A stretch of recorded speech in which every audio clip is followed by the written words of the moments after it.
என்றால் பசியோடு காத்திருப்பார்கள். எவ்வளவு நேரம்? ஒரு 6 மணி நேரம். அதாவது அடுத்தது வந்து நம்முடைய நான் இதற்கு போகும் முன்பு இங்கே வந்து மரபு கவிதைகள் வாசிக்கப்பட்டது பார்த்தேன். மனதிற்கு மிகவும் இன்பமாக இருந்தது, மகிழ்ச்சியாக இருந்தது. ஆனாலும் கூட ஒரே ஒரு விஷயத்தை சொல்ல நான் விரும்புகிறேன், ஒரு இலவச இணைப்பாக. நவீன கவிதை பத்தி தான் பேசணும், மரபு கவிதை பத்தி அவங்க அழைக்கல. ஆனால் இப்போது நிறைய மரபு கவிதைகள் வருகின்றன. ஆனால் மரபு கவிதை நம்முடைய யாப் இலக்கணத்துக்கே சிறப்பு என்பது, தமிழ் யாப்புக்கு சிறப்பு என்பது சொந்தம். அது ஓசை நயம். அகவல் ஓசை என்பது ஆசிரியப்பாவுக்கு உண்டு, வெண்பாவுக்கு ஒரு ஓசை உண்டு, வெள்ளோசை என்று சொல்வார்கள். அதே போல் என்சீர் விருத்தம், அரசியல் விருத்தங்களுக்கு ஓசை உண்டு. அதனால் நாம் எழுத்தெண்ணி பாடும்போது அந்த ஓசை கெட்டு விடாதபடி அதை தான் பிச்சினிகாடு ஐயா சொன்னார். இதை வந்து நாம் வந்து எப்படி என்றால், நாம் வந்து பல கவிஞர்கள் 3000 வருடத்து தமிழ் இலக்கண வரலாறு உண்டு நமக்கு. ஒரே அரசியல் விருத்தம் தான். தோள் கண்டார் தோளே கண்டார், தொடுகளல் கமலம் என்ன, தாழ் கண்டார் தாளே கண்டார், தடக்கை கண்டார் வாழ் கொண்ட வெடியார் யாரே வடிவினை முடிய கண்டார், ஊழ் கொண்ட சமயத்தன்னார் உருவு கண்டாரை விட்டார். கம்பன் அரசியல் விருத்தம். நாசரை பெற்ற தாயும் நலம் பெற பெற்றாள், காமராசரை பெற்ற தாயும் நாட்டிற்கே பெற்றாள், சீசரை பெற்ற தாயும் சிறப்புற பெற்றாள், என்னை ஆசையாய் பெற்ற தாயும் அழுவதற்கென்றே பெற்றாள். கண்ணதாசன். ரெண்டும் அரசியல் விருத்தம் தாங்க. ஓசை கேக்குதா? இதுதான் வந்து யாப்புக்கு வந்து நாம் வந்து செய்யக்கூடிய மரியாதை. மரபு எழுதலாம், மரபிலே வந்து அந்த ஓசை நயத்தை கொண்டு வர வேண்டும் என்பதாய் நான் வந்து மிக தாழ்மையுடன் கேட்டுக்கொள்கிறேன். எழுத்து எண்ணி பாடுவது தப்பல்ல, அதுதான் முக்கியம், அதுதான் அடிப்படை. ஆனால் அந்த மரபிலே அந்த யாப்பிலே இருக்கக்கூடிய ஓசை வெளிவரும்போது அங்கே எங்கே நிறுத்தி பாடலாம், எதிலே நிறுத்தி பாடலாம், எப்படியெல்லாம் கையாளலாம் என்பதெல்லாம் வந்து அந்த ஓசை நயமே கொண்டு சென்றுவிடும். ஏனென்றால் இந்த தமிழிலே வந்து கவிதைகள் வந்து செய்யுள்கள் வந்து நிறைய இருக்கின்றன. அந்த செய்யுள்களை நாம் வாசிக்க வாசிக்க நமக்கு வந்து அந்த கவிதை நயம் வந்து நமக்கு வரும். அதனால் நவீன கவிதையை பற்றி பேசுவதற்கு முன்னால் இது சொல்வது நலம் என்று நினைத்தேன். ஏன்னா நவீன கவிதையை வந்து உயர்த்தி பேசுவதற்காக நான் வரவில்லை, அது ஒன்றுதான் கவிதை என்று சொல்வதற்காக வரவில்லை, அதுதான் கவிதை என்று சொல்வதற்கு என்னுடைய விருப்பமும் அல்ல. நவீன கவிதை என்பது ஒரு வகைமை. அதை எப்படி புரிந்து கொள்வது, அதன் அடிப்படைகள் என்ன, அதன் காரியங்கள் என்ன, அதன் நோக்கங்கள் என்ன என்பதை சொல்லும் அதே வேளையில் மற்ற வகையான கவிதைகளுக்கும் அதற்கும் ஒரு ஒப்பீடு செய்து அதை எப்படி புரிந்து கொள்வது, அதை ஒரு தீண்டத்தகாத பிள்ளையாக நாம் நினைக்க வேண்டாம் நவீன கவிதையை என்று சொல்லும் அதே வேளையில் மரபும் வாழ வேண்டும், நம் யாப்பு இசையும் வாழ வேண்டும். ஏனென்றால் தமிழ் என்ற சொல், தமிழ் என்ற மொழியிலே உள்ள வார்த்தைகள், அவற்றில் உள்ள இசை, தமிழிலே உள்ள வார்த்தைகளுக்கு, எல்லா மொழிகளிலே உள்ள வார்த்தைகளுக்கு, அதிலே தமிழிலே உள்ள வார்த்தைகளுக்கு இசை என்பது மிகுதி. அதை வெளிக்கொண்டு வர உதவுவதுதான் யாப்பு. புரிகிறதா? அதாவது நாம் வந்து சில நயங்களை வந்து நாம் பயன்படுத்தும் போது, எதுகை மோனைகளை பயன்படுத்தும் போது தமிழிலே உள்ள இசையை எப்படி வெளிக்கொண்டு வருவது என்பதற்காகத்தான் இந்த இசையெல்லாம் வந்து இந்த மொழியிலே வந்து நாம் வந்து பயன்படுத்துகிறோம். ஆகையால் முதலிலே நான் மிக தெளிவாக சொல்கிறேன், நவீன கவிதையை ஏற்றி பேசுவதோ மற்ற கவிதைகளை தாழ்த்தி பேசுவதோ என்னுடைய குறிக்கோள் அல்ல, நோக்கம். ஆகையால் நவீன கவிதை பற்றி சொல்லும் போது நாம் வந்து இதை வந்து எப்படி புரிந்து கொள்வது, இல்லை நோட்ஸ்க்கு போயிடும். அதாவது 4 வகை கவிதைகளை வந்து நாம் வந்து, ஒரு கவிஞன் என்பவன் வந்து தன்னுடைய உணர்வுகளை மற்றவர்கள் கடத்துகிறான். நாம் பார்க்கக்கூடிய ஒரு உண்மையை எடுத்து சொல்லும் போது அது ஒரு வகையான யாப்பிலே நாம் எடுத்து சொல்லும் போது அது கவிதை ஆகிறது. சில நயங்களை, சில அலங்காரங்களை, உவமை அணிகளை, தமிழிலே அணி இலக்கணம் உண்டு, அணிகளை பயன்படுத்தி சொல்லும் போது அது கவிதை ஆகிறது. செய்தியாக இருப்பது கவிதையாக மலர்கிறது, இல்லைங்களா? அப்போ வந்து ராமர் வந்து போறாரு. ஏன்னா இந்த கவிதை சொன்னதுனால நான் எல்லாம் சொல்றேன். ராமர் வந்து இதுல போறாரு, இது அந்த அந்த தெருவுல போறாரு. பெண்கள் எல்லாம் பாக்குறாங்க, அவங்களுக்கு ரொம்ப அழகா இருக்குதுன்னு சொல்றாங்க. ராமன் தெருவில் போனான், அவன் அழகாய் இருந்தான் என்று சொல்வது உரைநடை. அவ்வளவுதான். பார்த்தவர்கள் பார்த்த விழி அப்படியே வந்து அவன் மீது பதிந்து இருந்தது என்பது சொல்வது உரைநடை, நேரடியாக சொல்வது. இதை வந்து ஒரு உண்மையை கடத்துகிறோம். ஆனால் கம்பர் என்ன சொல்கிறார் பாருங்கள், தோள் கண்டார் தோளே கண்டார். ஏன் தோள் கண்டார் தோளே கண்டார்? ஏனென்றால் தடாகை அடித்த அந்த தோள், அந்த வில், அந்த அவர் பார்க்கும் போது அந்த நிகழ்ச்சிகள் வந்து வருகின்றன. அந்த தோளை வந்து பார்த்தானா, தொடுகளல் கமலம் என்ன தாழ் கண்டார் தாளே கண்டார், அகலிகை இது சாபத்தை நீக்கிய அந்த கல்லின் மேல் கால் வைத்து அந்த அகலியின் சாபத்தை நீக்கிய காலை கண்டார்களாம். பெண்கள் எல்லாம் தமக்கு எது வந்து முக்கியம்? சில பேர் நினைக்கிறார்கள் அழகினை கண்டார் என்று. அழகினை காணவில்லை, ராமனின் அந்த கருணையை, அவன் செய்த அந்த வீர தீர பராக்கிரம செயல்களை கண்டு கொண்டிருந்தார்கள். முனிவர்களை காத்த அந்த தோள், அகலியின் சாபத்தை நீக்கிய அந்த தாய், தடக்கை கண்டாரும் அது. அவன் வில்வித்தையிலே வந்து நல்லவர்களை காத்தது, பெண்கள் வந்து அவனை பார்த்தது வந்து ஒரு காம விகாரத்தால் அல்ல, அவனுடைய பெருமையை பார்த்து கொண்டிருந்தார்கள் என்று சொல்லாமல் சொல்கிறார். அது போலத்தான் வந்து ஒரு உண்மையை தெளிவுபடுத்த வேண்டும் என்றால் பல வகைகளில் தெளிவுபடுத்த வேண்டிய ஒரு ஒரு ஒரு வகை இருக்கிறது கவிதைகளிலே. 4 வகை கவிதைகள் இருக்கின்றன. முதலாவதாக ரோமான்டிசிச கவிதை என்று ஒன்று இருக்கிறது. இன்று நீங்கள் கேட்ட கவிதைகளை வந்து நான் சொல்ல இந்த வகைமைகளை சொல்ல நீங்கள் வந்து அந்த கவிதைகளை பொருத்தி பார்த்தீர்கள் என்றால் நீங்கள் வந்து இந்த நவீன கவிதையை வந்து அணுகுவதற்கு கொஞ்சம் உதவியாக இருக்குமோ என்று எனக்கு ஒரு எண்ணம். ரொமான்டிசிச கவிதை வந்து ஷெல்லி என்ற அந்த அந்த வகையினர், கீட்ஸ், ஷெல்லி என்றால் கேள்விப்பட்டிருப்பீர்கள்.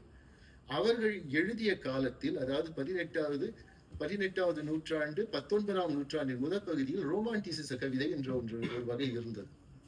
அந்த கவிதை எப்படி உண்மையை கடத்தியது என்றால், அது இயற்கை என்பது, இயற்கையில் தெரியக்கூடிய விஷயங்கள், இயற்கையில் இருக்கக்கூடிய பொருள்கள் உண்மையை தெரிவிக்கின்றன என்ற ஒரு அடிப்படையில், இயற்கை என்பது மனிதனின் உணர்வுகளை பிரதிபலிக்கிறது. இப்போது இன்று படித்த மார்கழி பூவே அந்த கவிதைகளில் நீங்கள் எல்லாம் பார்த்தீர்கள் என்றால், இயற்கை எப்படி மனிதனின் உணர்வுகளை பிரதிபலிக்கிறது என்று பல கவிதைகள் இருந்தன. அதாவது அந்த அந்த இயற்கையும் உணர்வுகளும் உண்மையை தெரியப்படுத்துகின்றன என்ற ஒரு அடிப்படையிலே எழுதப்படுபவை ரோமான்டிசிச கவிதைகள். அங்கே வந்து ஒரு உண்மை என்பது நிலையாக இருக்கிறது. அந்த அந்த விவரிப்பு என்பது மிக நிலையாக இருக்கிறது. இயற்கையை பயன்படுத்தியோ அல்லது நமக்கு சுற்றி இருக்கும் பொருள்களை பயன்படுத்தியோ உணர்வுகளை முன்னிலையில் வைத்தோ எழுதப்படுபவை ரோமான்டிசிச கவிதைகள். அது எத்தனை வகையான கவிதைகள் இருந்தாலும் அடிப்படை என்னவென்றால், ஓர் உண்மை இருக்கிறது. அந்த உண்மை உணர்வுகளால் நமக்கு இயற்கையும் உலகமும் நமக்கு தெரியப்படுத்துகின்றன என்பதுதான். ஆகையினால் வந்து நீங்கள் பார்த்தீர்கள் என்றால், பாரதிதாசனின் அழகின் சிரிப்பு என்ற ஒரு நூல், அதுல இருக்கக்கூடிய கவிதைகள் வந்து இந்த மரபிலே வந்தவை.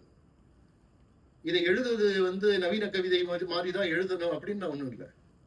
இப்படி எழுதுனா இது வந்து இந்த இந்த இந்த இந்த அடிப்படை இதுதான் என்று நாம் தெரிந்து கொண்டு எழுதும் போது நம்முடைய நினைவு, நம்முடைய பார்வை ஒரே ஒரு நேர்கோட்டில் செல்கிறது. இப்போ வந்து நான் எழுதுகிறேன், எனக்கு என்ன இந்த உலகத்தை பார்க்கும்போது என்ன தெரிகிறது? நான் இயற்கையோடு ஏந்து வாழ்கிறேன், இயற்கை எனக்கு முக்கியமாக இருக்கிறது, இந்த பூக்கள் எனக்கு ஒரு செய்தியை சொல்கின்றன, இந்த விவரிப்புகள் எனக்கு ஒரு ஒரு இந்த இந்த இயற்கையை பற்றிய வர்ணனைகள் எனக்கு ஏதோ ஒன்றை சொல்கின்றன. அங்கே வந்து இந்த ரோமான்டிசிச கவிதைகளை வந்து எழுதும் போது நாம் வந்து இயற்கையை பேச வைக்கிறோம். இயற்கை நமக்கு சில உண்மைகளை சொல்ல காத்திருக்கிறது. அப்படி என்று எழுதுபவர்கள் ரோமான்டிசிச கவிதைகள் எழுதுவார்கள். அடுத்த வகைமை வந்து 19ஆம் நூற்றாண்டின் நடுப்பகுதியிலிருந்து 20ஆம் நூற்றாண்டின் தொடக்க பகுதி வரை இருந்த ஒரு காலம். விக்டோரியா மகாராணி வந்து இங்கிலாந்தை ஆண்ட காலம். அந்த நேரத்திலே வந்து இங்கே வந்து உண்மையை உணர்வுகளால் உணர்த்த முடியும் என்று ரொமான்டிசிசம் சொன்னது, உண்மையை உணர்வுகளால் இயற்கையால் உணர்த்த முடியும் என்று ரொமான்டிசிசம் சொன்னது. இப்ப ஒரு பெண்ணுடைய முகத்தை வந்து நிலவு போல் அழகாய் இருக்கிறாள், நிலவு போன்ற முகம், வதனமே சந்திரபிம்பமோ அப்படின்லாம் வந்து பாட்டு எழுதுறாங்க இல்லைங்களா? அதெல்லாம் வந்து என்னன்னா, அந்த முகம் வந்து களங்கமற்று இருக்கிற, களங்கம் இருக்கு நிலவுல, ஆனா பார்க்கும்போது நல்லா பிரைட்டா இருக்கு, அழகா இருக்கு. சோ அது ஒரு உண்மை உணர்த்துற அந்த பெண்ணை பற்றிய ஒரு உண்மையை அது உணர்த்துகிறது. இது ரொமான்டிசிசம். ஆனால் அடுத்த வகை கவிதை விக்டோரியா மகாராணி காலத்தில் விக்டோரியன் கவிதை, அந்த நேரத்தில் வந்த கவிதைகள் என்ன சொல்லின என்றால், உண்மை உணர்த்தப்படுவது மட்டுமல்ல, இயற்கையால் தெரியப்படுத்துவது மட்டுமல்ல, உண்மை என்பது நமக்கு ஒரு பிரச்சார, நமக்கு மற்றவருக்கு நாம் போதனை செய்யும் ஒரு வகையாக இருக்கிறது. நாம் கவிதையிலே அதை மற்றவர்களுக்கு சொல்ல வேண்டும் என்ற ஒரு பாணி எழுந்தது. அதிகாரம், கவிதையிலே அதிகாரம் இருக்க வேண்டும், அது யாரும் ஏதோ ஒரு விஷயத்தை மற்றவர்களுக்கு சொல்ல வேண்டும் என்ற ஒரு வகையான கவிதைகள் எழுந்தன. ஆனா இந்த வகையான கவிதைகளை பார்த்தீர்கள் என்றால் போதனை கவிதைகளாக இருக்கும். ஏதோ ஒரு வகையிலே யாருக்கோ எதையோ சொல்வது போல. குடும்ப விளக்கு என்ற ஒரு நூலை பாரதிதாசன் எழுதியிருக்கிறார். அந்த நூலிலே பல கவிதைகளிலே இருவரும் காதலிப்பார்கள். நாம் காதலிப்பது நமக்காக மட்டுமல்ல, மற்றவர்களுக்காக இருக்க வேண்டும் என்ற ஒரு எண்ணம் தோன்றியது. பாரதியாரின் பல பாடல்களிலே நாம் எப்படி வாழ வேண்டும், எப்படி யோசிக்க வேண்டும், எதை செய்ய வேண்டும், எதை செய்யக்கூடாது என்பதை எல்லாம் சொல்லக்கூடிய ஒரு போதனை கவிதைகளாக இருந்த ஒரு கவிதைகள், ஒரு வகையான கவிதைகளும் உண்டு. இந்த இரண்டையும் பார்க்கும்போது அந்த பார்வையாலேயே நாம் உண்மை எப்படி கடத்துகிறோம் என்ற பார்வையாலேயே அந்த கவிதையின் வடிவமும் தீர்மானிக்கப்படுகிறது.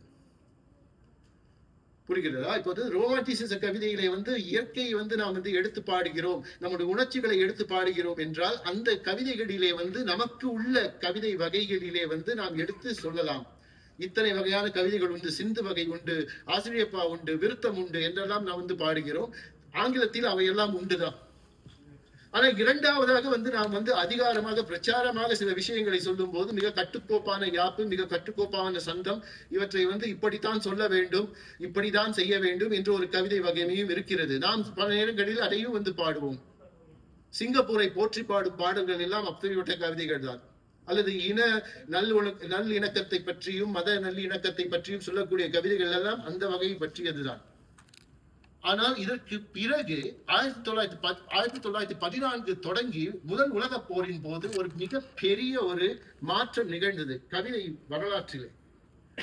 அது என்னவென்றால், இதுவரை உண்மை என்பது ஒருமையிலே இருந்த அந்த கணம் மறைந்து, there was no truth.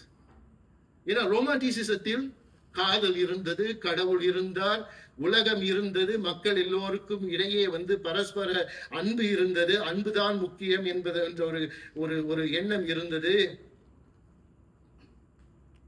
காதல் செய்வீர் உலகத்தோரே என்றெல்லாம் சொல்ல முடிந்தது. ஏனென்றால் காதல் என்ற ஒன்று புனிதமானது என்ற ஒரு எண்ணம் இருந்தது. இதை பார்த்து கொண்டிருந்தவர்கள் அதை கடத்தி வந்தார்கள். பூவிலும் தாமரையிலும் சந்திரனிலும் சூரியனிலும் வானத்திலும் இருக்கக்கூடிய அனைத்து தூய்மையான பொருள்களிலும் இந்த அன்பும், இந்த மனித நேயமும், இந்த மனித நீதியும், அறமும் எல்லாம் இருந்த அந்த நேரத்திலே அவர்கள் பாடிய கவிதை இந்த ஒருமையை வெடிக்கொண்டு வந்தது. சரிங்களா? அடுத்த கட்டத்துல அதிகாரம் இருந்தது, இப்படித்தான் வாழ வேண்டும், விஞ்ஞானம் வென்றது, விஞ்ஞானத்தால் எதையும் சாதிக்கலாம். 1850 20ஆம் நூற்றாண்டு வரையில் விஞ்ஞானம் எங்கெங்கயோ போச்சு. புகைவண்டி ரயில் வண்டி கண்டுபிடிக்கப்பட்டது, கார்கள் கண்டுபிடிக்கப்பட்டன, வாகனங்கள் கண்டுபிடிக்கப்பட்டன, விமானம் கூட கண்டுபிடிக்கப்பட வேண்டிய ஒரு காலத்தில் வந்தது. அதையெல்லாம் செய்யலாம், மனிதனால் இதையெல்லாம் கூடும், நீர்மூழ்கி கற்பல் என்று சொன்னீர்களே, அதையெல்லாம் 1800களின் பின்பகுதியிலே கண்டுபிடித்தார்கள். விஞ்ஞானம் எல்லாவற்றையும் வெல்லும், மருந்து எல்லாவற்றையும் எல்லா நோய்களையும் தீர்த்து வைக்கும் என்றெல்லாம் நம்பினார்கள். அந்த நேரத்திலே கவிதைகள் அதை பிரதிபலித்தன. அப்போது உண்மை என்பது யாப்பிலே வெளிப்பட்டது, வடிவமும் அப்படியே இருந்தது. ஆனால் 1914 வந்த உலக மகா யுத்தம், முதலாம் உலக போர் என்ன செய்தது என்றால், மனிதர்களுக்கிடையே இருந்த இந்த நம்பிக்கையை எல்லாம் உடைத்து சிதறடித்தது. ஏனென்றால் நீங்கள் யோசித்து பாருங்கள், அதுவரை ரோமான்டிசிச காலத்திலே கிராமப்புறங்களிலும் தோட்டப்புறங்களிலும் ஊரின் பல சோலைகளிலும் அந்த வகையான நாட்டுப்புறங்களிலே வாழ்ந்து கொண்டிருந்த மனிதர்கள் 1800களில் மெதுவாக அவர்கள் நகரத்துக்குள் வாழ்ந்தார்கள். நீங்கள் அப்போலினர், அப்படி பிரெஞ்சு கவிஞர்களின் அந்த காலத்துக்கு பிரெஞ்சு கவிஞர்களின் கவிதைகளை வாசித்தீர்கள் என்றால் இந்த அந்நியப்படுதல் மிக தெளிவாக தெரிந்தது. என்ன அந்நியப்படுதல்? நீங்கள் யோசித்து பாருங்கள். எல்லோரும் தம்முடைய தோட்டப்புறங்களை விட்டு ஃபேக்டரிகள் கட்டப்பட்டன. தொழிற்சாலைகள் வந்த காலம் 1800கள், பரவிய காலம் 1800கள். எங்கே கட்டப்பட்டன? நகரங்களில் கட்டப்பட்டன. அவை எல்லா மக்கள் எல்லாம் தோட்டப்புறங்களை விட்டு, வயல்களை விட்டு, தம்முடைய தம்முடைய இடங்களை விட்டு நகரங்களுக்கு வந்தார்கள். நகரங்களுக்கு வந்தவர்கள் எங்கே தங்கினார்கள் என்று நினைத்தீர்கள்?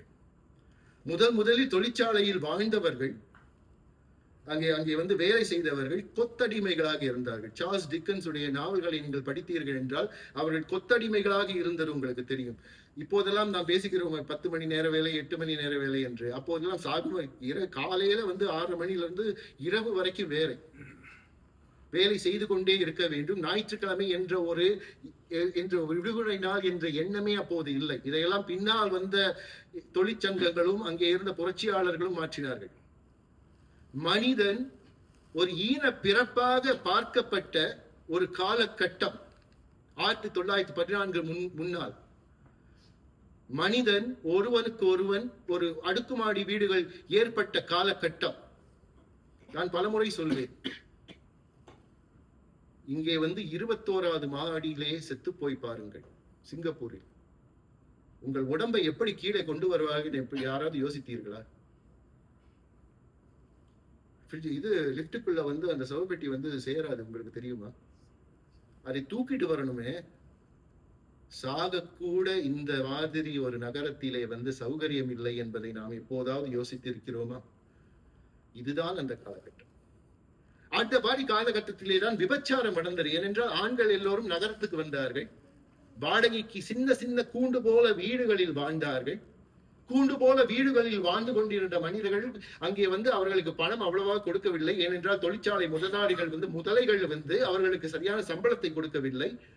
ஒன்றுவதற்கு ஒரு சிறிய இடத்தை கொடுத்து அங்கே தங்கியிரு என்று சொன்னார்கள்.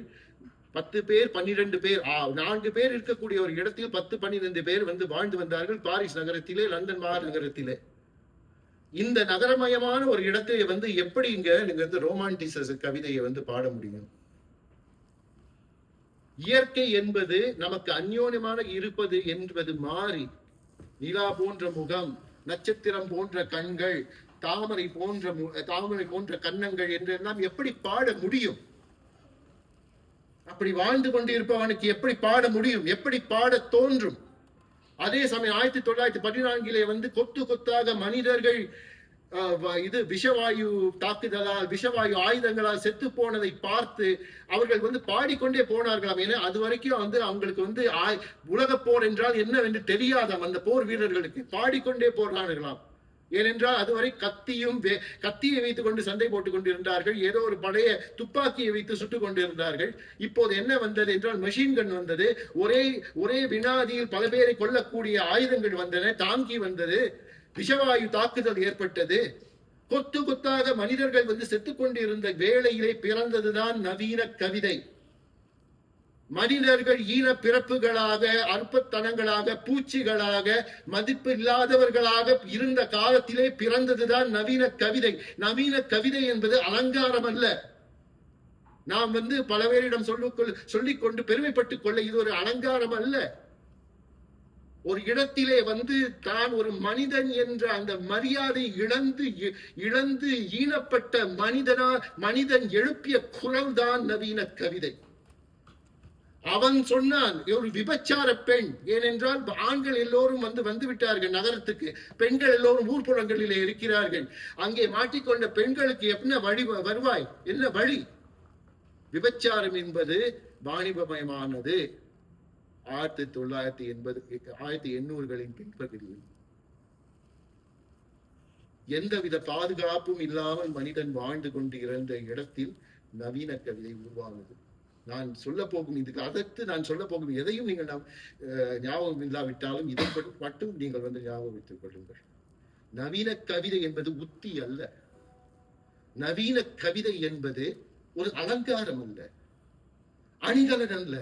சில பேர் சொல்கிறார்கள், எனக்கு இந்த மரபு கவிதை எல்லாம் பிடிக்காது, நான் நவீன கவிஞன். நீ நவீன கவிஞனா இருந்து போவையா? ஆனால் உன் மனம் எதை பற்றி இருக்கிறது? போராட துடிப்பதற்கு தான் நமக்கு அந்த அந்த அந்த நிலையிலே மனிதர்கள் அடிமைப்பட்டு நசுக்கப்பட்டு இருக்கும் வேளையிலே, கொத்து கொத்தாக மடிந்த வேளையிலே, மனிதன் என்ற நாம தேயம் அழிந்து கொண்டிருந்த வேளையிலே, சித்திர சோலைகளை உம்மை நன்கு திருத்தை பாரினிலே எத்தனை சகோதரர்கள் ரத்தம் சொரிந்தனரோ உங்கள் வேரினிலே என்று பாடினால் நீங்களும் நவீன கவிஞர் தான். இந்த மனம் வேண்டும், அதுதான் அடிப்படை. ஏனென்றால் நவீன கவிதை சொல்லும் படிவங்களும் இன்றைய பரிணாமங்களும் என்று என்னை பேச அழைத்தார்கள். ஆனால் இதை சொல்லவில்லை என்றால் நான் ஏதோ விளையாட்டு பொம்மைகளை விளையாட்டு பிள்ளைகளுக்கு கொடுக்கும் ஒரு பேச்சாளராக மாறிவிடுவேன். பெருமைப்பட்டுக் கொள்ள இல்லை. அப்படி அவர்கள் பாடிய போது என்ன நடந்தது? முதலில் மொழி மாறியது. நவீன கவிதையில் மொழி மாறியது. மொழி எப்படி மாறியது? நீங்கள் கொஞ்சம் யோசித்து பாருங்கள். 2-4 பேர் இருக்கக்கூடிய ஒரு இடத்திலே 40 பேர் நீங்கள் இருந்தீர்கள் என்றால், உங்களுக்கு கழிப்பறை வசதி இல்லை என்றால், கழிப்பறை செல்லும் போதும் உங்களுக்கு எந்த விதமான அந்தரங்கமும் இல்லை என்றால், நாள் ஒரு மேனியும் பொழுதொரு வண்ணமுமாக நீங்கள் அசிக்கப்படுவது உண்மை என்றால், உங்களால் ரோமான்டிசிச கவிதையை பாட முடியுமா? இயற்கையை போற்றி போற்றி பாட முடியுமா? வான்முட்டி நிற்கின்றன கூரைகள், மான்முட்டி நிற்கின்றன கட்டடங்கள், எழும்பி நிற்கின்றன. நான் சொல்கிறேன், எல்லாரும் நிலாவை பற்றி பாடுகிறார்கள். சிங்கப்பூரில் எத்தனை பேர் நிலாவை பார்த்திருக்கிறார்கள்? எத்தனை பேர் முழு நிலவை பார்த்திருக்கிறார்கள்? எத்தனை பேர்? எத்தனை பொய் சொல்லிக் கொண்டிருக்கிறோம்? நீங்கள் எல்லாம் பார்த்தவர்கள் பாடுவது தவறல்ல, பார்க்காதவர்கள் எல்லாம் பாடிக்கொண்டிருக்கிறார்கள். ஒருத்தர் பாடினார், தும்பை பூவை பத்தி பாடினாரு, கொன்றை மலரை பத்தி பாடினாரு. கேட்டேன், சிங்கப்பூர்கார, எங்கயா பாத்தீங்க கொன்றை மலர? கண்ணுல காட்டுங்க. அப்படி என்றால் எதில் வாழ்ந்து கொண்டிருக்கிறோம்? கவிஞன் எதில் வாழ்ந்து கொண்டிருக்கிறான்? ஏதோ ஒரு கற்பனையில் வாழ்ந்து கொண்டிருக்கிறான். அபத்தமான கவிதைகள். இதையெல்லாம் உடைக்க வந்தவைதான் நவீன கவிதை. ஏனென்றால் நாம் தேய் வழக்குகளுக்கு சில நேரங்கள் அடிமையாகி கொண்டு இருக்கிறோம். எப்படிப்பட்ட கவிதைகள் இப்போதும் வருகின்றன. இங்கே இருப்பவர்கள் எழுதி கொண்டிருக்கிறார்கள். அதையும் சொல்கிறேன். ஒரு சினிமா பாட்டு மாதிரி ஒருத்தர் கவிதை கேட்டுப்பிடிங்க பாட்டு. யாரடி வந்தார், என்னடி சொன்னார், ஏனடி என்ற சந்தோஷம், 6 அடி கூந்தல் காலடி மீது மோதுவது என்னடி சந்தோஷம் அப்படின்னு வரும். கேக்குறேன், யாராவது பாத்திருக்கீங்களா 6 அடி கூந்தல் காலடி மீது மோதுறது? எனக்கு இருக்குங்க. அப்படியா? உங்களுக்கு வாழ்க, நான் பார்த்தது இதுவரை,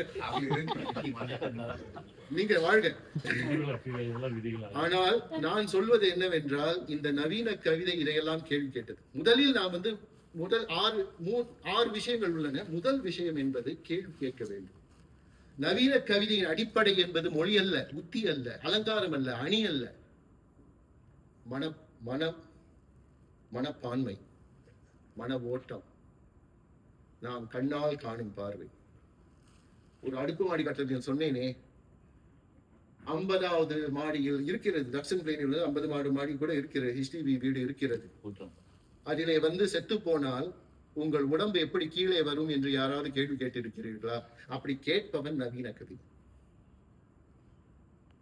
நாளும் காலையில் இருந்து இரவு வரை உழைக்கும் பெண் எப்படி கல்யாணம் அவளுக்கு நடக்கும் என்று கேள்வி கேட்டிருக்கிறீர்களா? அதை பற்றி பாடி இருக்கிறீர்களா? அப்படி பாடினால் நீங்கள் நவீன கவிஞர். காதலிப்பதற்கு கூட இங்க சிங்கப்பூரிலே கூட்டமாக இருக்கிற இடம் இல்லையே என்று நீங்கள் நினைத்திருக்கிறீர்களா? அப்படி என்றால் நீங்கள் நவீன கவிஞர். எங்கே போவீர்கள்? கைகோர்த்து கொண்டு எங்கே போவது? எங்கே போய் முத்தம் கொடுப்பது? சொந்த கதை சோக கதை என்று நினைத்து விட வேண்டாம். உண்மையை சொல்கிறேன். இதுதான் நவீன கவிதையின் அடிப்படை விதை. சுற்றி இருக்கும் விஷயங்களை பார்க்கும் போது, இத்தனை வருடங்களாக தமிழ் இலக்கியம் இங்கே வளர்ந்து கொண்டு இருக்கிறது. எத்தனை தமிழ் இலக்கியத்திலே இந்த முனைவர் அவர்கள் சொன்னது போல இங்கே இருக்கும் பிரச்சனைகளை எத்தனை அது சொல்லி இருக்கிறது என்று கேட்டால் நீங்கள் நவீன கவிஞர். இது அடிப்படை. இதுதான் சிங்கப்பூர் கவிதை. அல்லது நீங்கள் எங்கே எழுதினாலும் உங்கள் ஊரில் உள்ள பிரச்சனைகளை நீங்கள் பாடினால் அது காதலிலே கூட பிரச்சனையாக இருக்கும். நான் சொல்கிறேன். ஏனென்றால் இப்போது பெண்கள் வீட்டிற்கும் உழைக்க வேண்டும், வேலைக்கும் போக வேண்டும் என்று 60 வருடங்களாக சொல்லிக் கொண்டிருக்கிறோம்.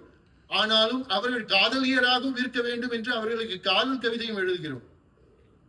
நீங்க போய் பாக்குறவங்க வீட்டு அம்மாவை பாருங்க, அவங்க வேலை முடிச்சுட்டு வரும்போது காதல் கவிதை படிக்கிற மூட்ல இருப்பாங்க அவங்க. அதை ஏன் நம்முடைய கவிதைகள் பேசவில்லை? குடும்ப விளக்கு எழுதினாரே பாரதிதாசன், அவர் ஒரு குறிப்பிட்ட அரசியல் சூழலை வைத்து, அங்கே சமூக சூழலை வைத்து எழுதினார் அல்லவா? காதலை அந்த சமூக சூழலுக்குள் கொண்டு வந்தார் அல்லவா? சரியா நான் சொல்றது? இதுதான் நவீன கவிதையின் அடிப்படை. இதை பற்றி யாரும் சொல்ல மாட்டேங்கிறாங்க. ஓ, படிமங்கள் இப்படி பண்ணுங்க, உத்திகளை இப்படி பண்ணுங்க, இப்படி எழுதுங்க, அப்படி எழுதுங்கன்னு சொல்றாங்களே தவிர அந்த கவிதை மனத்தை யாரும் சொல்லவில்லை. அந்த கவிதை மனம்தான் முக்கியம். கவிஞன் ஆவது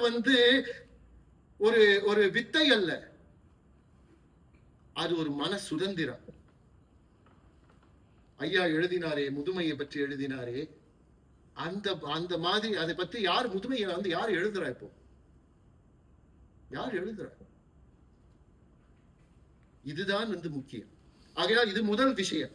அப்படி பாடும்போது நாம் முதலில் இதை பாடும்போது, இதை பார்க்கும்போது, ஒரு பிரச்சனையை பார்க்கும்போது, இங்கே இருக்கக்கூடிய விஷயங்களை நாம் மனக்கண்ணோடு பார்க்கும்போது, நாம் மனித நேயத்தோடு பார்க்கும்போது, இதை சொல்கிறேன், நவீன கவிதை என்பது மனித நேயத்தின் மறுபெயர்.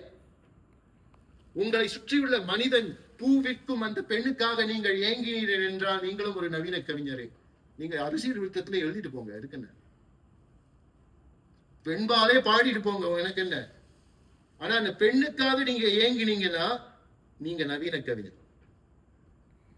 யார் வேண்டுமானாலும் என்னை விமர்சனம் செய்யலாம், எனக்கு கவலை இல்லை. ஏனென்றால் நவீன கவிதை எங்கே நாம் பார்க்க வேண்டும்? நீங்கள் பிரெஞ்சு கவிதையை பாருங்கள், நவீன கவிதையின் ஊற்றுக்கண்ணாக நினைக்கப்படும் பிரெஞ்சு கவிதைகளை பாருங்கள். நீங்கள் அந்த காலகட்டத்து கவிதைகளை பாருங்கள். எஸ்ரா பவுண்டை பாருங்கள், T.S. எலியட்டை பாருங்கள். அவன் லவ் சாங் ஆஃப் ஆல்ஃபிரட் ப்ரூஃப்ராக் என்ற ஒரு கவிதையை, நீண்ட கவிதை எழுதியிருக்கிறார். காதலை பற்றிய கவிதை தான். அத்தனை அவலத்தையும் கொண்டு வந்திருக்கிறான் அந்த கவிதைக்குள்ளே. அந்த சமூகத்தின் அவலங்கள், அத்தனை அவலங்களையும் கொண்டு வந்திருக்கிறான். ஒரு ஆணும் பெண்ணும் காதலிப்பதற்கு இடையே உள்ள எத்தனை சிரமங்களையும் சவால்களையும் கொண்டு வந்திருக்கிறான். மனிதன் மனிதனாக வாழ்வதற்குரிய ஒரு ஆண்மகனாக வாழ விடாமல் செய்யும் அத்தனை சவால்களையும் கொண்டு வந்திருக்கிறான். எத்தனை பிரச்சனைகள் கண்முன்னே இருக்கின்றன. 2 பாலினம் மாறி இப்போது 3 பாலினமாக இருக்கக்கூடிய ஒரு சூழலிலே அந்த 3வது பாலினத்தார் எப்படி கல்யாணம் செய்து கொண்டுவார்கள்? அவர்களுக்கு வாழ்க்கை எவ்வளவு தூரம் போகும்? எப்படி அவர்களுக்கு ஒரு நிலையான வாழ்க்கை கிடைக்கும் என்று எந்த கவிஞனாவது தமிழிலே இங்கே நாம் பாடியிருக்கிறோமா? ஒரு கவிதை 2 கவிதையை நாம் சொல்லவில்லை.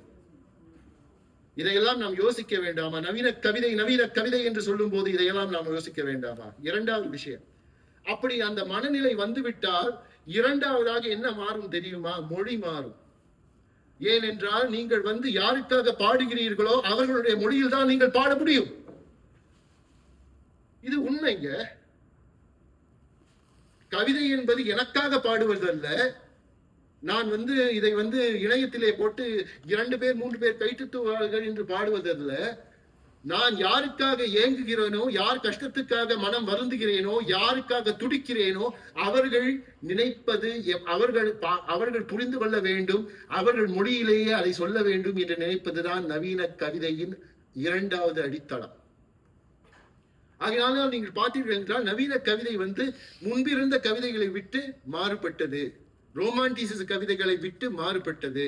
யாப்பினை உடைத்தது. இது புது கவிதை என்பார்கள். புதிய கருத்துக்களை சொல்லும் எந்த கவிதையும் புது கவிதை தான். பழைய கருத்துக்களை சொல்லும் எந்த புது கவிதையும் பழைய கவிதை தான். Full stop. புரியுதுங்களா? அப்படி என்றால் அவன் புரிந்து கொள்ள வேண்டும். அவன் புரிந்து கொள்ள அவன் அந்த செய்யுளை அவன் அந்த கவிதை புது கவிதை எப்படி எழுதப்பட்டது என்றால் அந்த கால மனிதர்கள் புரிந்து கொள்ளும் அவர்களுடைய பேச்சு வழக்கிலேயே எழுதப்பட்டது. யாப்பு என்பது எளிமைப்படுத்தப்பட்டது. ஆனால் கவிதைத்துவத்தை இழக்கவில்லை. ஆகினால் நாம் யாப்பை நாம் யாருக்காக எழுதுகிறோம்? இப்போது நீங்கள் ஆங்கில புத்தக கடைகளுக்கு போனால் லேங் லீஃப் என்ற ஒரு பெண்மணி எழுதும் புத்தகங்களை பார்ப்பீர்கள். ஆரிச் சின் என்பவர் எழுதும் கவிதைகளை பார்ப்பீர்கள். நிக்கிட்டா கில் என்பவர்கள் எழுதும் கவிதைகளை பார்ப்பீர்கள். இதெல்லாம் கவிதையா நினைப்பீங்க. 8 வரிங்க. நம்மளாம் யாரு? 32, 48, 64 வரிகளை எழுதக்கூடிய வீர தீர சூர பராக்கிரம கவிஞர்களாயிற்றே. 8 வரியில எழுதுறவங்க கவிஞரா மூக்கு செஞ்சுட்டு போவாங்க. ஆனால் ஏன் அப்படி எழுதுகிறார்கள்? இன்றைய குழந்தைகளுக்காக 15 வயதினருக்காக எழுதுகிறார்கள். ஏன் எழுதுகிறார்கள் அப்படி? ஏனென்றால் டிக்டாக்கை பார்த்தும் இன்ஸ்டாகிராமை பார்த்தும் அதாவது ஒரு இன்ஸ்டாகிராமை பார்க்கிறாங்க. ஒரு ஆய்வு சொல்லுது 20 செகண்ட்ல 20 வினாடியில அந்த இன்ஸ்டாகிராம் அவர்களை கவர்ந்து இழுக்கவில்லைன்னா அடுத்ததுக்கு போயிடுவாங்க. அப்படி என்றால் புது கவிதை தன்னுடைய வடிவத்தை மாற்றிக்கொண்டே இருக்கிறது. தன்னை சூழ்ந்திருக்கும் மனிதர், சொன்னேனே, மனித நேயம் என்பது நவீன கவிதையின் மறுபெயர் என்று. மனித நேயம் எதை சொல்கிறது என்றால், என்னை சுற்றி இருக்கும் மனிதர்களுக்கு என் கவிதை சென்று சேர வேண்டும். என்னை சுற்றி இருக்கும் மனிதர்களுக்கு என் கவிதை உண்மையாக இருக்க வேண்டும். உள்ளத்திலே உண்மை ஒளி உண்டாகி வாக்கிலே ஒளி உண்டாகும். அதுதான் முக்கியம். அதுதான் புது கவிதை. இங்க T.S. Eliot பாருங்க. அப்புறம் தேவதேவனுடைய கவிதை நான் வாசிக்கிறேன். ஆனா முக்கியமாக நாம் எதை பிரதிபலிக்க வேண்டும் என்றால், நமக்கு சுத்தி இருக்கும் மனிதர்களுடைய பிரச்சனை. 13 வயதுல பாக்குறீங்க, அவங்க இப்ப ஒரு 4 வரி படிக்கிறதுக்குள்ள அவங்க போர் அடிச்சு போகுது. 4 வரி தமிழ்ல இல்லையா வெண்பான்னு சொல்லிட்டு, இல்ல 4 வரி எழுத முடியாத எந்த வடிவத்திலையும். இப்ப சொன்னாரு கருப்பு நட்சத்திரங்களை பத்தி ஒரு கவிஞர் சொன்னாரு. சுபாஷினி கலைக்கண்ணன் அப்படித்தான் எழுதுவாங்க. அவங்க வயசு அப்படி. அது தவறு இல்லை. நாம் புரிந்து கொள்ள வேண்டியது என்னவென்றால், இரண்டாவது தளமாக முதலில் மனித நேயம், மனிதர் மேல் இருக்கக்கூடிய அந்த பச்சாதாபம், அந்த பரிவு, அந்த அன்பு. 2 அவர்களுக்கு உரிய மொழி. இன்றைய மொழி என்ன? மொழி மாறிக்கொண்டே வர வேண்டும். மொழியை மாற்றிக்கொண்டே வர வேண்டும். இதை நாம் இப்படிதான் இருக்க வேண்டும், அப்படித்தான் இருக்க வேண்டும் என்று அல்ல. நாம் தமிழ் என்றும் வாழும். ஆனால் தமிழ் அடுத்த தலைமுறைக்கு சென்று அங்கேயும் கவிஞர்கள் உருவாக வேண்டும் என்ற எண்ணம் இருந்தால் நாம் இவற்றையெல்லாம் யோசித்து பார்க்க வேண்டும். நவீன கவிதையின் அடிப்படை 1914 அந்த கவிதை தன்னை எளிமைப்படுத்தி கொண்டது. ஏனென்றால் அப்படி ஒரு நகர வாழ்விலே சின்ன பின்னமாகிய மனிதனுக்கு அவனுக்கு இந்த உயர்ந்த சிந்தனைகளை நினைத்து பார்க்க கூட நேரம் இல்லை. வேலை வேலை வேலை என்று ஓடிக்கொண்டிருந்த மனிதனுக்கு வாழ்க்கும் மரணத்துக்கும் நடுவிலே வாழ்ந்து கொண்டிருந்த மனிதனுக்கு பெரிய பெரிய காரியங்கள் உட்கார்ந்து படிக்க முடியவில்லை. கவிதைகள் எளிமைப்படுத்தப்பட்டன. பாரதியாரின் தமிழ் ஒரு மாதிரி இருந்தால், பாரதாசன் தமிழ் ஒரு மாதிரி இருந்தால், தேவதேவனின் கவிதை, பிச்சமூர்த்தியின் தமிழ், இப்படி நகுலனின் தமிழ் என்று மாறிக்கொண்டே வந்தது. ஏன்? அவர்கள் தம்முடைய நவீன கவிதை தன்னுடைய சூழ்நிலையை, சமூகத்தை பிரதிபலித்து அது தன்னை எளிமைப்படுத்தி கொண்டது. ஆனால் மூன்றாவது அந்த கூறு தான் நமக்கு எல்லோருக்கும் மிக பிரச்சனையாக இருக்கக்கூடிய கூறு. அர்த்தம் என்பது அந்த வாழ்க்கையிலே கூறுபட்டு போனது. முதலில் மனிதன் தன்னுடைய மதிப்பை இழந்தான்.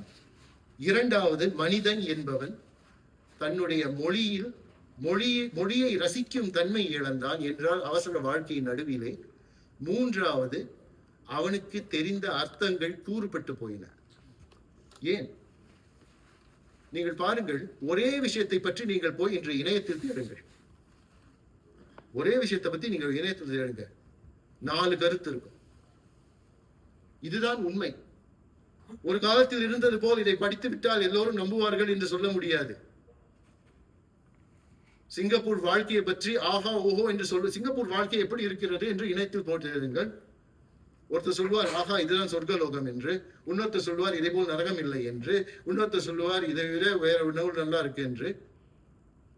அது போலதான் 1914 பிறகு மனிதர்கள் ஊடகங்களை நம்ப மறுத்தார்கள், அல்லது அவர்கள் ஊடகங்களின் மேல் அவர்களுக்கு இருந்த நம்பிக்கை குறைந்து கொண்டே போனது. அந்த நேரத்திலே நவீன கவிதை என்ன செய்தது என்றால், தன்னுடைய உண்மைகளை வார்த்தைகளால் சொல்லாமல். நல்லா கவனிச்சுக்கிறது. ஏன்னா அப்ப வந்து என்ன சொன்னாங்க அரசியல்வாதிகள்? அப்போது என்ன சொன்னார்கள்? 1914 என்ன சொன்னார்கள்? ஜெர்மன்காரன் சொன்னா இங்கிலாந்துக்காரன் கெட்டவன், நம்ம தான் நல்லவங்க. ரஷ்யாக்காரன் சொன்னா ஜெர்மன்காரன் கெட்டவன், இங்கிலாந்துக்காரன் சொன்னா ஜெர்மன்காரன் ரஷ்யாக்காரன் கெட்டவங்க. அந்த இடத்திலே வந்து உண்மை அடிபட்டு போகும். உண்மை அடிபட்டு போன நேரத்திலே எது உதவும்? நீங்க யோசிச்சு பாருங்க. வார்த்தை வந்து நம்ப முடியாத ஒரு இடத்திலே, வார்த்தை என்பது விளையாட்டாக, அரசியல் தந்திரமாக, சமூக தந்திரமாக பயன்படுத்தக்கூடிய வேளையிலே, அடிமையாக்க பயன்படுத்தக்கூடிய வேளையிலே கவிஞர்கள் என்ன செய்தார்கள்? அவர்கள் படிமங்களையும் சித்திரங்களையும் பயன்படுத்தி ஆழமான கருத்துக்களை எடுத்து சென்றார். ஏனென்றால் நமக்கு வந்து சில நேரங்களிலே வந்து வார்த்தையால் சொல்ல முடியாத ஒரு சில விஷயங்களை கூட படிமங்கள் சொல்லிவிடும். படிமங்கள் சொல்லிவிடும். எனக்கு ஆச்சரியம் தான். ராஜு ரமேஷ் அவர்கள் என்னுடைய கவிதையை படித்தார்கள். எனக்கு கேள்வி இதுதான். ஒரு சிட்டுக்குருவியை பாக்குறேங்க, ஜன்னலுக்கு வெளியே உட்கார்ந்து நான் பார்த்துக்கிட்டு இருக்கேன். எனக்கு ஒரு வியப்பு. அது வந்து இது பறக்கிறதுக்கு முன்னால சிறகுகளை வந்து அசைச்சு சடத்து ரெடி பண்ணிக்கிட்டு எனக்கு ஒரு கேள்வி, இந்த குருவிக்கு நான் இருக்கிறது தெரியுமா? நான் இந்த குருவி, எத்தனை பேர் குருவியை பத்தி எழுதியிருக்கீங்க? குருவி எங்கேயாவது உங்களை பத்தி கவிதை எழுதியிருக்கான்னு நீங்க யோசிச்சிருக்கீங்களா? குருவிக்கு வந்து நம்ம இருக்கிறது வந்து நம்ம இருக்கும் இருப்பு வந்து முக்கியமா? ஆனா அங்க கேள்வி அதல்ல. ஒவ்வொரு நாளும் பெருவிரைவு ரயிலில் போய் கொண்டிருக்கிறேனே, தெருவில் நடந்து கொண்டிருக்கிறேனே, என் இருப்பு மற்றவர்களுக்கு முக்கியம் தெரிகிறதா இல்லையா? யோசனை பண்ணி பாருங்க. எத்தனை பேரோட போறோம், போயிட்டே வரோம், போயிட்டே இருக்கோம், வந்துகிட்டே இருக்கோம், போயிட்டே இருக்கோம், வந்துகிட்டே இருக்கோம். எத்தனை பேரை பாக்குறோம், எத்தனை முகத்தை பாக்குறோம், எத்தனை பேரோட பேசுறோம். நம் இருப்பு முக்கியமானதாக இருக்கிறதா இல்லையா? இதை நான் சொல்லிவிடலாம், இதை வார்த்தையால் சொல்றேன் இப்போ. ஆனா ஒரு படிமத்தால சொல்லும் போது அதன் கனம் அதிகரிக்கிறது. கருமை என்பது நான் சிட்டுக்குருவிக்கு செய்த பாவம் அல்ல. இந்த கருமை, இந்த நிழல் அந்த சிட்டுக்குருவிக்காவது தெரியாதா? என் இருப்பு அந்த சிட்டுக்குருவியாவது தெரிந்து கொள்ள. இது வந்து எப்ப எழுத கவிதை தெரியுங்களா? பெருந்தொற்று காலத்தில் எழுத கவிதை, தனிமைப்படுத்தப்பட்ட காலத்திலே எழுத கவிதை, யாரையும் பார்க்க முடியாத காலத்திலே எழுத கவிதை. அப்படி புது கவிதை வந்து, நவீன கவிதை வந்து செயல்படுகிறது. நான் சொல்ல வந்த விஷயத்தை, நான் இங்கே அமர்ந்திருக்கிறேன், வெளியே இருக்கும் சிட்டுக்குருவி கூட எனக்கு தெரியவில்லை, என்னை தெரியவில்லைன்னு சொல்லியிருக்கலாம். அதுவும் கவிதை மாதிரி தான் இருக்கும், கவிதை மாதிரி இருக்கும்.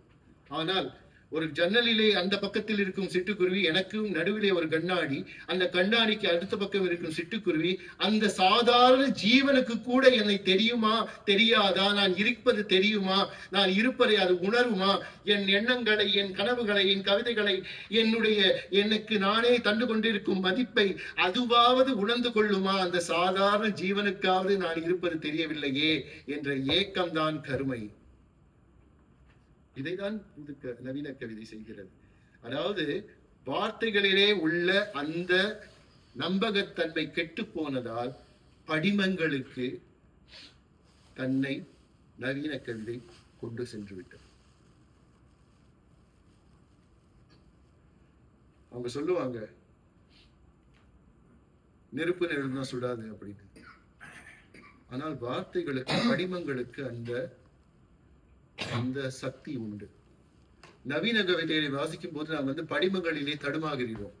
என்ன சொல்றாங்க? ஏன் இப்படி வந்து மொழி வந்து சிம்பிள் ஆச்சு, யாப்பு வந்து சிம்பிள் ஆச்சு, ஆனா மூன்றாவதா வந்து நான் சொல்றது வந்து படிமங்களை ஏன் இவ்வளவு பயன்படுத்துறாங்க? ஆனால் பயன்படுத்தக்கூடிய படிமங்கள் வந்து நாம் வந்து அதை வந்து என்ன செய்கிறோம் என்றால் அறிவால் உணர பார்க்கிறோம், பகுத்து உணர பார்க்கிறோம். ஆனால் படிமங்கள், நவீன கவிதையிலே உள்ள படிமங்களை நாம் அறிவால் பகுத்து ஆராயக்கூடாது. அவற்றை முழுமையாக படித்து அந்த படிமங்கள் என்ன சொல்ல வருகின்றன என்பதை நாம் புரிந்து கொள்ள வேண்டும். டிசம்பர் பூக்கள் என்றால் டிசம்பர் பூக்கள் எதை சொல்ல வருகின்றன என்பதை நாம் புரிந்து கொள்ள வேண்டும். அந்த ஒரு கவிதை வெற்றிகரமான கவிதையாக இருந்தால் அந்த கவிதைக்குள்ளேயே வந்து அந்த படிமத்துடைய கணம் நமக்குள் இறங்கும். அந்த கணம் நமக்குள் இறங்கும் வரை நாம் வந்து அந்த கவிதையோடு நாம் வந்து அமர்ந்திருக்க வேண்டும். எல்லாற்றையும் உடைத்து பேச முடியாது. உடைத்து பேசினால் இதுதான் இதுதான் என்று சொல்ல முடியும். தலைவி அவர்கள் கேட்டார்கள் இதற்கு என்ன பொருள் என்று. அவரும் சொன்னார் இதற்கு வந்து மஞ்சள் என்று பொருள் என்று. அதெல்லாம் சரிதான், அதெல்லாம் வந்து விளக்க உரை பதவுரை எல்லாம் சொல்லிவிடலாம் தான். ஆனால் புரிந்தவர்களுக்கு தான் புரியும். பூசணி பூ எப்படி இருக்கும், அதை வந்து நட்டு வைத்தால் எப்படி இருக்கும், அதன் உடைய அந்த உணர்ச்சி வந்து அந்த உணர்வு வந்து அதை பார்த்தவர்கள் அதை அனுபவித்தவர்களுக்கு தான் தெரியும். எனக்கு தெரியாது, நான் பார்த்ததில்லை. அது வந்து என்னை விட்டு ஒரு தனியான படிமம். அது எல்லா நவீன கவிதைகளும் புரிய வேண்டும் என்ற எந்த சட்டமும் இல்லை. நம்ம வந்து புறநானூறு சொன்னார், புறநானூறு எல்லாருக்கும் புரியுமா என்னன்னு நம்ம பதவுரை படிச்சு பார்க்கிறோம். அப்ப கூட நமக்கு சில விஷயங்கள் புரியாது, கடந்து போய்விடலாம். ஆனால் படிமங்கள் ஏன் பயன்படுத்துகிறார்கள்? நாம் வந்து இனிமேல் கவிதை எழுதும் போது எல்லோருக்கும் சில படிமங்கள் வந்து நமக்கு போய் சேரும். சில காரியங்கள் நம்ம எல்லோருக்கும் பொதுவாய் இருக்கும். சில படிமங்கள் நம்ம எல்லோருக்கும் பொதுவான படிமங்களே. அந்த படிமங்களை எடுத்து நவீன கவிதை என்ன செய்கிறது என்றால் அந்த படிமங்களால் தன்னுடைய உணர்ச்சிகளை, இப்போ நீங்கள் ஒரு 4 வரியில எழுதுறீங்கன்னா அதை ஒரு படிமமாக்க முடியுமா என்று பார்ப்பதுதான் நவீன கவிதையுடைய செயல். ஏன் அப்படி செய்கிறது? ஏனென்றால் வார்த்தைகளின் நம்பிக்கை இழந்த, அதிகாரப்பூர்வமான வார்த்தைகளின் நம்பிக்கை இழந்த மனிதர்களுக்கு ஒரு படிமத்தை தந்து மதிப்பே இல்லாமல் வைக்கப்பட்டிருக்கும் மனிதர்களுக்கு வாசக சுதந்திரத்தை தருவது நவீன கவிதை. புரியுதுங்களா? எல்லாவற்றையும் விளக்கி சொல்வது வாத்தியார்த்தனம். வாசகனுக்கும் சுதந்திரத்தை தருவது சமத்துவம். நவீன கவிதை என்பது சமத்துவத்தை தன்னுடைய முக்கிய பொருளாக கொண்டிருக்கிறது. ஏனென்றால் நாம் வந்து எல்லாவற்றையும் சொல்ல வேண்டும் என்ற அந்த துடிப்பு இருக்கிறதே, அது உன்னை விட எனக்கு அதிகம் தெரியும் என்று சொல்லக்கூடிய ஒரு உத்தி என்பதை நாம் புரிந்து கொள்ள வேண்டும். ஒரு மனப்பான்மை. எனக்கு எல்லாம் தெரியும், அதனால உனக்கு விளக்கி சொல்லிட்டு இருக்கேன். சில பேர் பாப்பீங்க, நீங்க வந்து நம்ம ஏதாவது எழுதிட்டு இருப்போம், இந்த வார்த்தை போடலாமே, இப்படி இருந்தா நல்லா இருக்குமே, நான் எழுதுறேங்க, இல்ல இப்படி இருந்தா நல்லா இருக்கும், சும்மா சொல்றேன், நீ கேட்க கூட தேவையில்லை அப்படின்னு சொல்லுவாங்க. அவர்கள் என்ன சொல்ல வருகிறார்கள்? உன்னை விட எனக்கு நன்றாக தெரியும் என்று சொல்ல வருகிறார்கள். நவீன கவிதை அதை உடைத்தது. முதலில் மனித நேய பார்வை, சுற்றி இருக்கும் மனிதர்களின் நேயம், இரண்டாவது எளிமையாக்கப்பட்ட மொழி, மூன்றாவதாக மிக மிக தெளிவாக நான் வாத்தியார் அல்ல, உனக்கு சொல்வதற்கு நான் விளக்கி சொல்ல போவதில்லை, என் உணர்வை படிமங்களால் உனக்கு கடத்துகிறேன். இதை வந்து முயன்று கொண்டு இருக்கிறார்கள். அவருடைய இன்பாவுடைய லாயாங் குருவிகள் அப்படிதான பேரு. மிக அதிகமான படிமங்களை பயன்படுத்தியிருக்காங்க. ஆனா அனைவரும் நெருங்கி அறியக்கூடிய படிமங்கள். படிமங்களை உருவாக்குவது கவிஞர்கள். பழைய படிமங்களை மட்டும் பயன்படுத்த தேவையில்லை. இப்போது நமக்கு இருக்கும் படிமங்களை, நாம் சுற்றி இருக்கும் படிமங்களை பார்த்து கொண்டிருக்கலாம். எவ்வளவோ படிமங்கள் உண்டு. இங்கே இந்த நாட்டிலே, உங்கள் ஊரிலே, எல்லா இடத்திலேயும் படிமங்கள் ஏற்படுத்தி மனிதர்கள் கூட படிமங்களாக மாறியிருப்பார். கடைசியாக நவீன கவிதையின் மற்றொரு முக்கிய கூறு என்றால் படிமங்கள் மட்டுமல்ல, அந்த படிமங்களை விட்டு நாம் வந்து பார்ப்பது என்னவென்றால் ஒரு நேரடியான ஒரு உரையாக இல்லாமல், உரையாக இல்லாமல் பல காட்சிகளின் படிமங்களின் தொகுப்பாக இருப்பதுதான் நவீன கவிதையின் உத்தி. ஏன் அப்படி? இதுதான் நவீன உலகம்.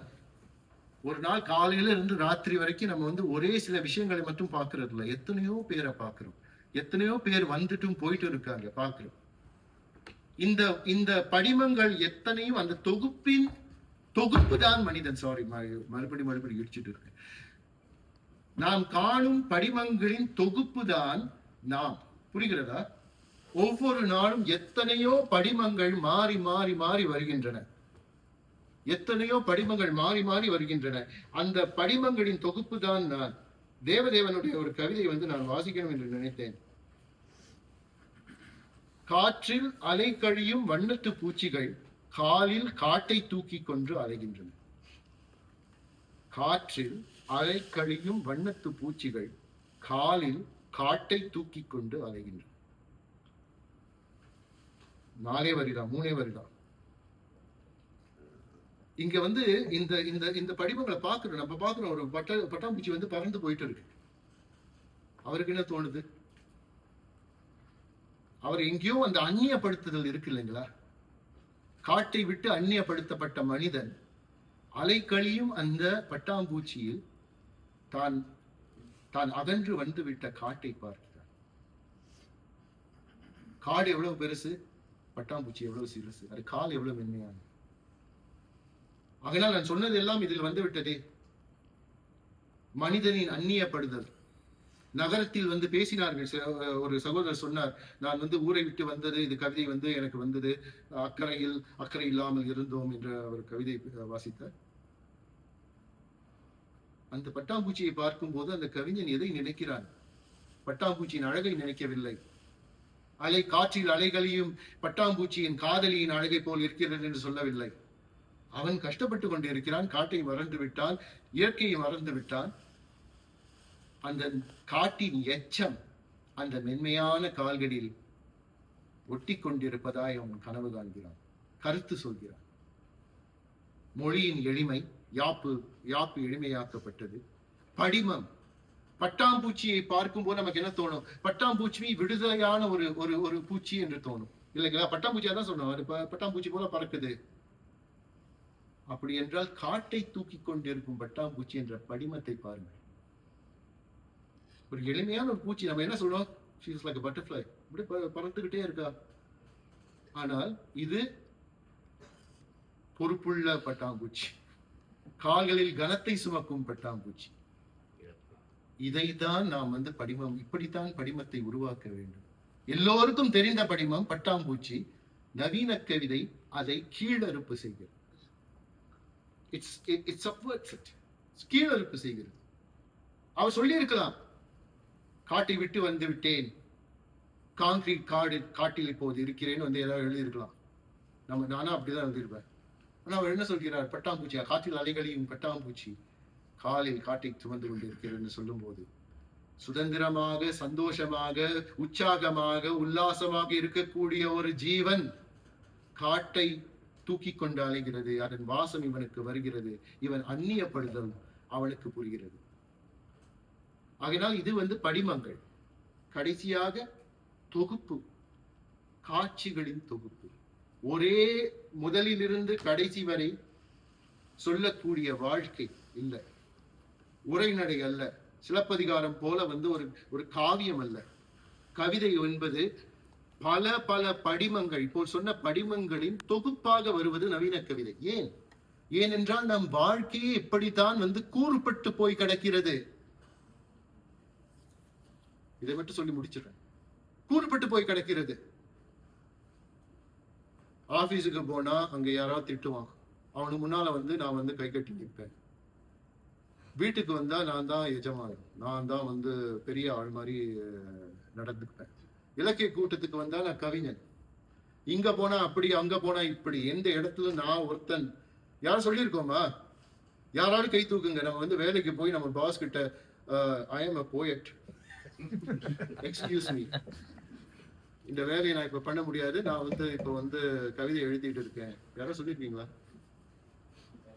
இது கூறுபட்ட வாழ்க்கை இல்லாமல் என்ன? எத்தனை பேர் மனைவி கிட்டே நான் போயிட்டுன்னு சொல்ல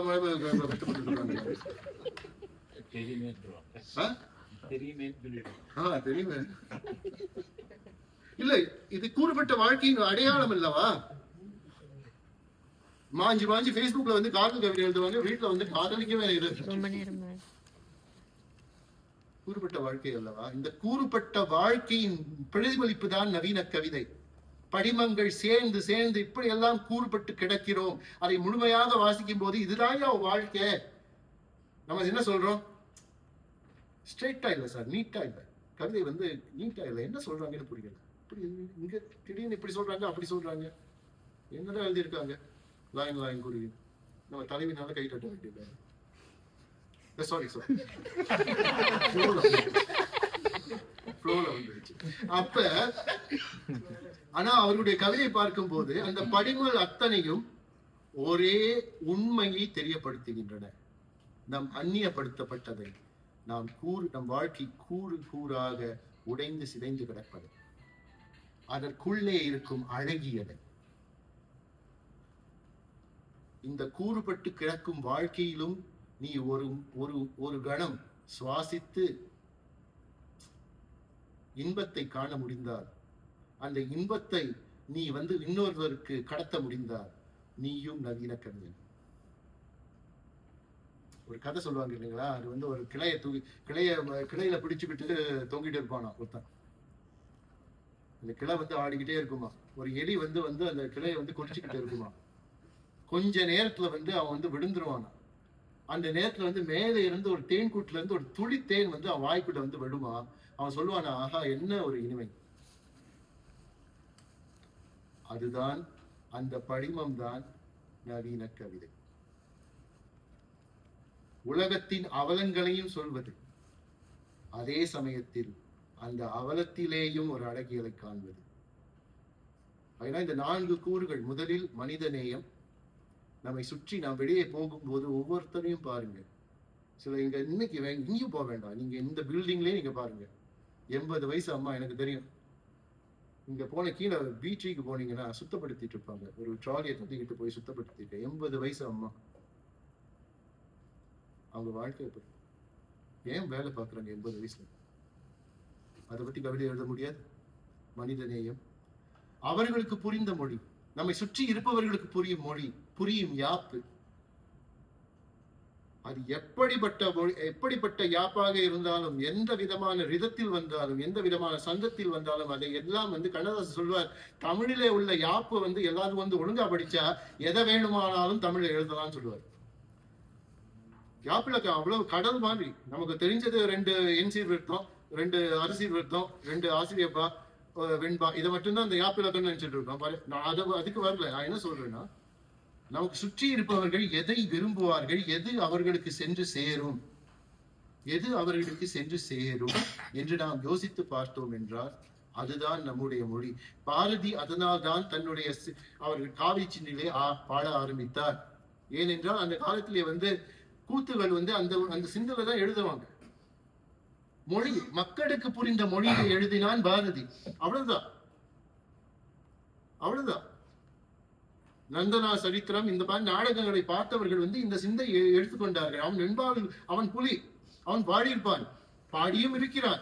ஆனால் அவன் தேர்ந்தெடுத்தது, மற்றவர்களுக்கு செல்ல வேண்டிய கவிதைகளை சொல்லும் போது அவன் சொன்னது இப்படிதான், இல்லைங்களா? சரி, அதை விடுவோம். 2வது மொழி, நாம் தேர்ந்தெடுக்கும் மொழி. இப்போது மனிதர்கள் வாசிக்கும் மொழி என்னவென்றால் இன்ஸ்டாகிராம் மொழி, டிக்டாக் மொழி. இப்படிப்பட்ட மொழியிலே தமிழை புதுப்பித்து தமிழ் எப்போதும் புதுமையானது.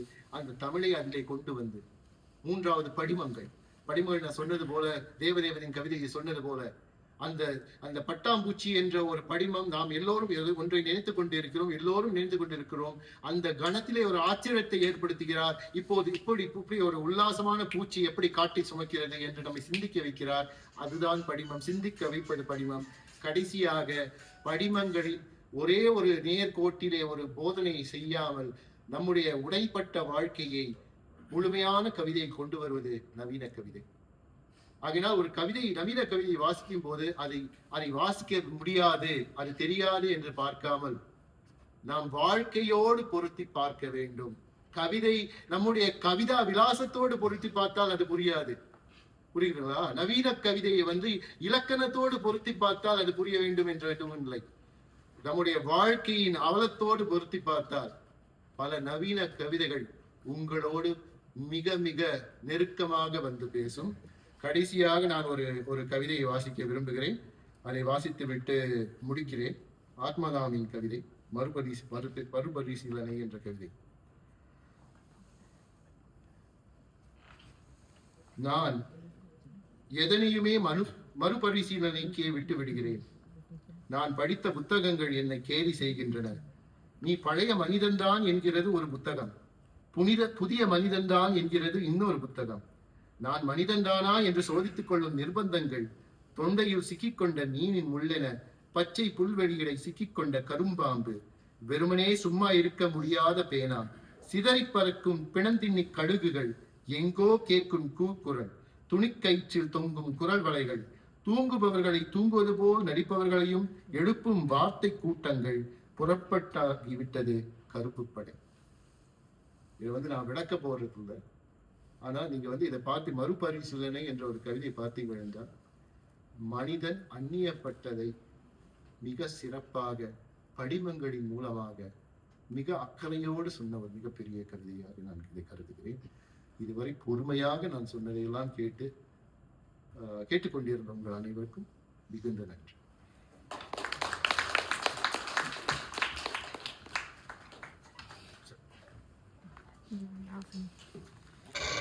நன்றி.